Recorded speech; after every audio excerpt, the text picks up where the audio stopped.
cheeky Kid. She says kid. There's a new children's show sweeping the nation, and I've got a problem with it. You see, one day I walked in on my girlfriend watching TikTok, nothing out of the ordinary, except she was sobbing. Again, nothing out of the ordinary, I mean she's dating me. But when she showed me the reason for her sadness, I was a little confused. It was a clip from a kid's show called Bluey. In this given episode, the main character Bluey went camping with her family. On this camping trip, she met another dog named Jean-Luc, and despite him only being able to speak French, Bonjour.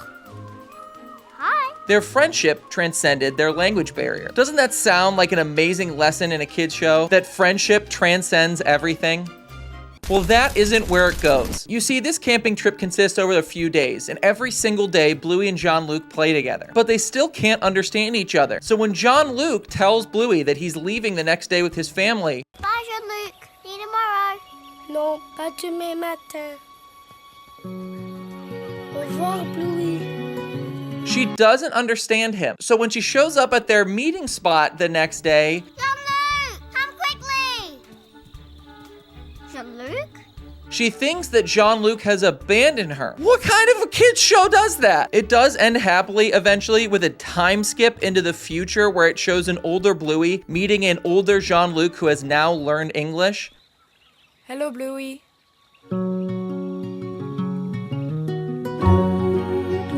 But this clip was enough for me to do a deep dive into why Bluey is the most fucked up kids show. And trust me, it gets way worse. You see, Bluey is a show about four main characters. One, Bluey, a charismatic main character with an imagination to match. Bluey's mother's name is Chili. Now, Chili is very patient and optimistic with her children. Oftentimes, Chili is the grounding force of this show and the moral support for the characters. Next up is Bluey's dad, Bandit. He may be lazy at times, but what he lacks in energy, he makes up for in imagination. Oftentimes, getting into wild, crazy, made-up scenarios with his children. Oh, what's that? Children? Yep, you guessed it. Bluey has a sibling. Bluey's sister's name is Bingo, and Bingo is absolutely insane. At different times throughout the show, Bingo can be seen doing things totally outside of the story. For instance, at one point, they're having a conversation at the dinner table about friendship, and Bingo can be seen the entire time trying to pour out orange juice, but literally cannot pour it out. Like, it's just teetering the vase back and forth for like a solid minute. At one point in an episode, Bingo runs up to her parents and out of excitement just starts barking. Ruff, ruff,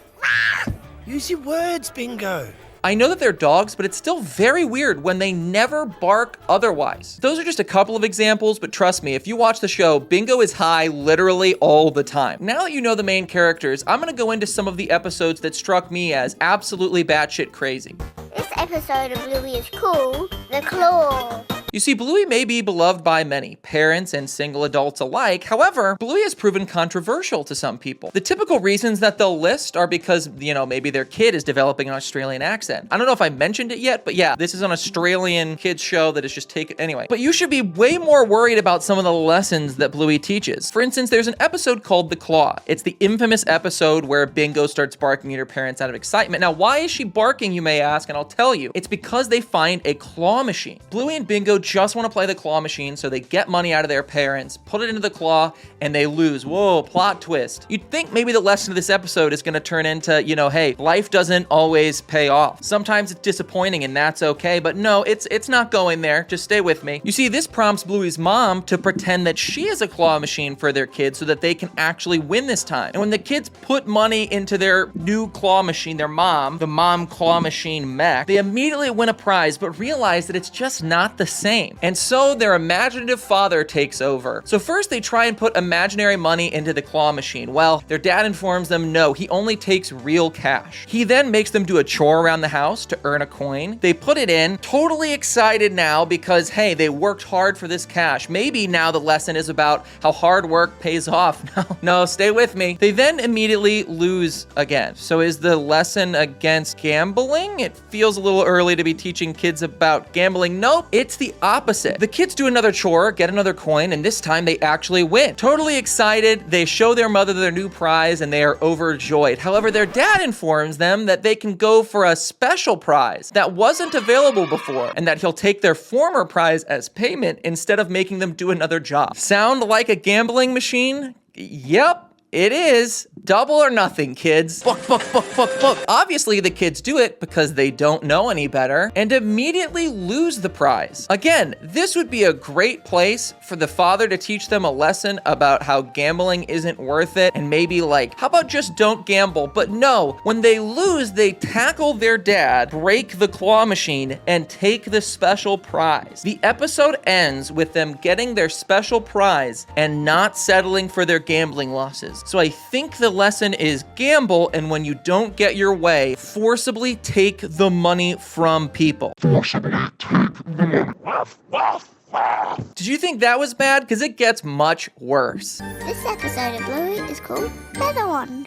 The episode starts out with Bluey getting ready to go to a party. Her sister didn't know about this party and gets excited, starting to get ready. But nope, Bluey reveals that the sister wasn't invited to the party. Oh, Bingo, not you. Ooh, eat shit, loser. Bingo, feeling rejected, then has a moment of reflection. Why is it always me that misses out?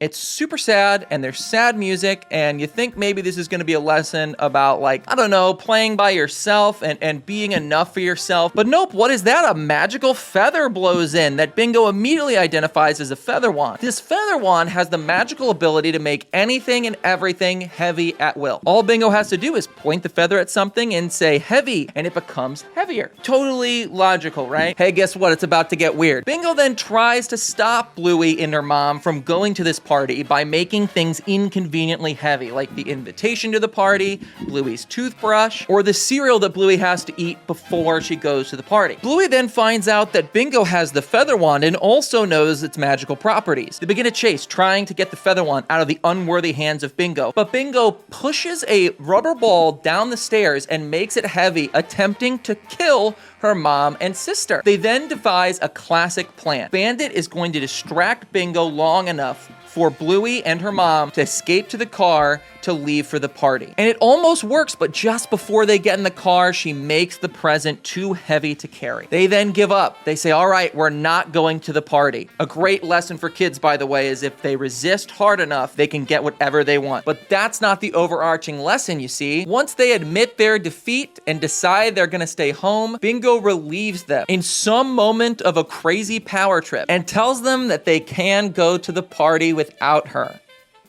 Huh? She then whispers to Bluey a special plan she has for when they get home, and it is revealed later that the special plan is to make the toilet seat too heavy to use so that their dad has to piss in the yard in front of their neighbors. Make way! Bandit! What are you doing?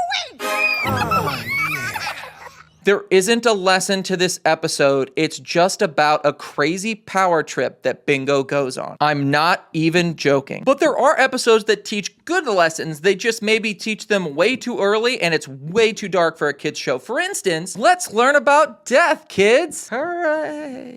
This episode of Bluey is called Copycat. You see, the episode Copycat starts off with Bluey imitating her father, doing everything he does, saying everything he says. Even though weirdly at one point he tries to get her to smack her bum in front of a neighbor to look weird, but Bluey doesn't do it, so it's just him weirdly spanking himself in front of a neighbor.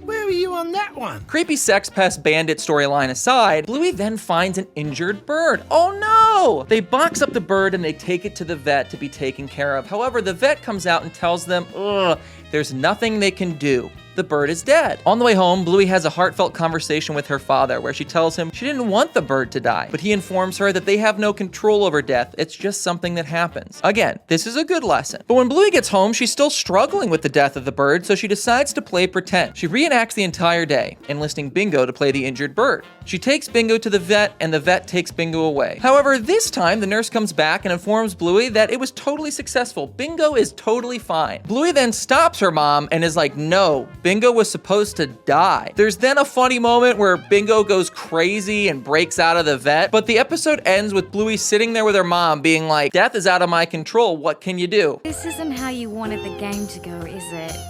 No. That's okay. There's nothing we can do. It's out of our hands. So yeah, it taught a great lesson about death, but I think Bluey expected her mom to kill her sister as a lesson about how death is out of our control. Isn't this a wholesome kids show? And I could list many more weird episodes of Bluey. For instance, there's an episode of Bluey that teaches about unionization. All the dads in the neighborhood get together to remove these tree stumps, but Bluey and her friends are playing on them. So when the dads come by to remove the tree stump, Bluey and her friends band together, protest its removal, and then negotiate the terms of its removal to get something out of it. There's another episode that takes place in the daycare center that basically just teaches about a functioning economy under capitalism. I'm not even kidding. The episode just shows the cash flow from one imaginary job the kids have to another, with the lesson at the end being like, look, this imagination city is stronger for it. That one left me feeling weird. But don't get me wrong, there are really good episodes of Bluey that talk about like aging, episodes that teach kids to share, or episodes that teach kids about the horrors of medical wait times. But I definitely can see why the executive producer of Bluey said that people had a hard time discerning between whether or not this show was Peppa Pig or Family Guy. I guess at the end of the day, I don't know what I'm trying to do with this video. If it's enticed some of you to go watch Bluey, let me know in the comments down below what your favorite Bluey episode is. But if you're like me, you wouldn't touch that show again with a 10-foot pole. Except for when I want to teach my kids about gambling. Then it's book, book, book, book, book.